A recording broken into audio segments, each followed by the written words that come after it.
12ஆம் வகுப்பு பயிலுகின்ற 12ஆம் வகுப்பு பொதுத் தேர்வு எழுதுகின்ற மாணவர்களுக்கான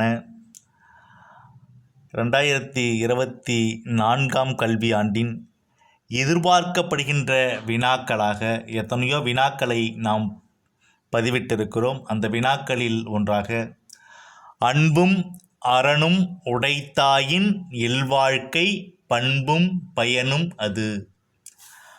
அன்பும் அறனும் உடைத்தாயின் இல்வாழ்க்கை பண்பும் பயனும் அது. அதனுடைய வினாக்களாக இல்வாழ்வின் பயன் எது?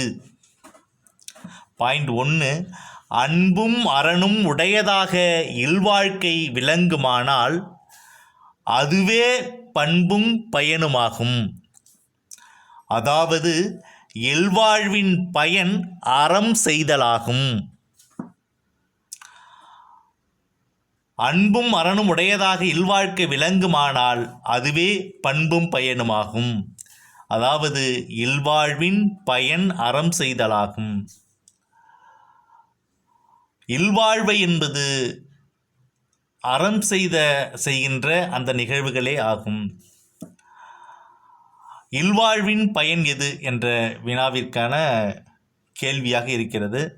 இந்த கேள்வியானது தொடர்ச்சியாக பொதுத் தேர்வில் கேட்கப்படுகின்ற வினாவாக இருக்கின்ற காரணத்தினாலே இதை முழுமையாக மனனம் செய்து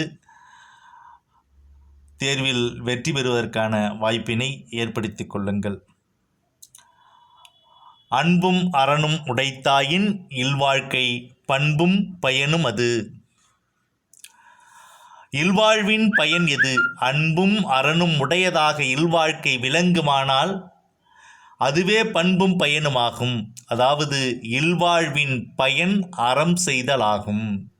சப்ஸ்கிரைப் செய்யாத தமிழ் உறவுகள் உடனே சப்ஸ்கிரைப் செய்து தங்களது வலிமையான உறவுகளை இணைத்து கொள்ளுங்கள்.